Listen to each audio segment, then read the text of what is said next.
ہم اہل زاویہ کی طرف سے آپ کی خدمت میں سلام پہنچے۔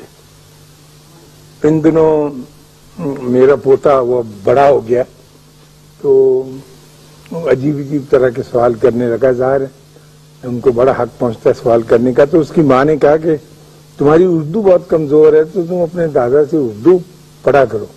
وہ انگریزی اسکول کے بچے ہیں، آج کل ان کو اتنی اردو تو آتی نہیں۔ خیر وہ کچھ پڑھنے لگا تو پھر اردو کے دوران کچھ اور طرح کے سوال بھی کرتا ہے۔ تو وہ پرسوں مجھ سے پوچھ رہا تھا کہ دادا یہ آمد و رفت جو ہے وہ اس نے نیا نیا لفظ پڑھا، تو آمد و رفت میں عام طور پر کتنا فاصلہ ہوتا ہے؟ تو یہ ایسی کمال کی بات تھی کہ اب میں اس کا کوئی جواب نہیں دے سکا اس کو۔ پھر اس نے مجھ سے کہا کہ یہ کوئی ایسی کتاب ہے نفسیات کی جس میں آدمی کو پرکھنے کے ایک اچھے سے اور آسان سے طریقے ہو۔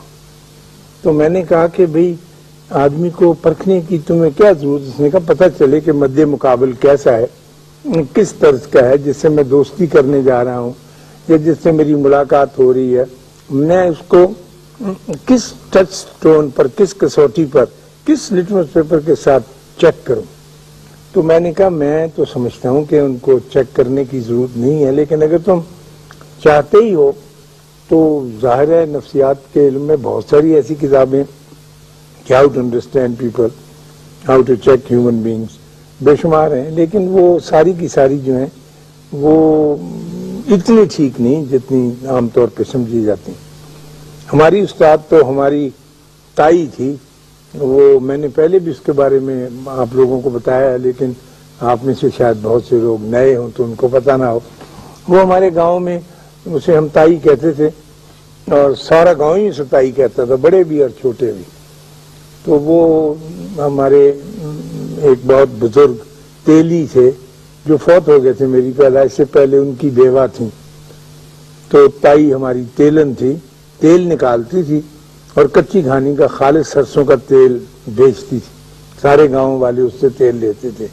بیل چلاتی تھی، بڑی لٹھ جو بہت مشکل ہوتی ہے نکالنی، وہ اکیلی اور نکالتی۔ میں جب اس سے ملا تو اس کی عمر 80 برس کی تھی اور میں 8ویں جماعت میں پڑھتا تھا، لیکن مجھے اس کی شخصیت نے متاثر بہت کیا۔ اور پھر وہ اتنی خوش مزاج اور اتنی خوشی عطا کرنے والی اور خوش وقتی کا سامان مہیا کرنے والی کہ شام کے وقت گاؤں کے لوگ، بزرگ، ہندو، سکھ سب اس کے پاس جمع ہو جاتے تھے کہ ہمیں کوئی دانش کی بات اس کے ہاں سے ملے گی۔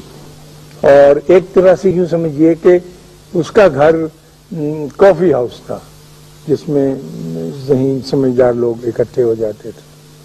تو میں نے تائی سے ایک مرتبہ پوچھا کہ یہ تیری زندگی جو گزری ہے جس کا میں تو شاہد نہیں ہوں، کس قسم کی تھی؟ تو اس نے کہا میں 26 برس کی عمر میں بیوہ ہو گئی تھی اور پھر اس کے بعد اب میری عمر دیکھ لو تمہارے سامنے 80 برس کی، میں ایسے ہی رہی، لیکن میں کڑوی بہت تھی اور میں تلخ بہت تھی جب میں بیوہ ہوئی۔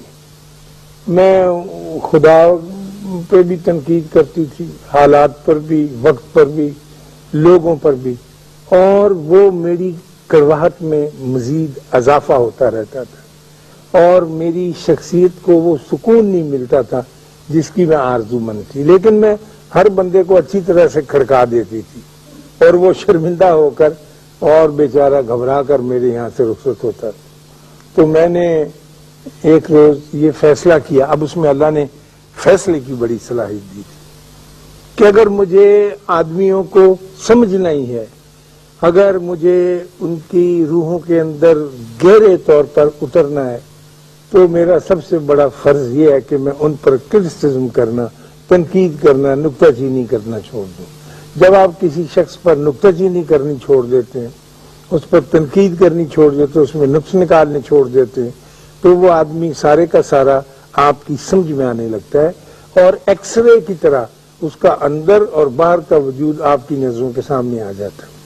اب یہ اس کا بھی فلسفہ تھا اور کچھ بڑوں سے جو اس نے حاصل کیا تھا وہ بھی تھا۔ تو میں کوئی ایسا مشکل مسئلہ ہونا تو اس سے ضرور ڈسکس کرنا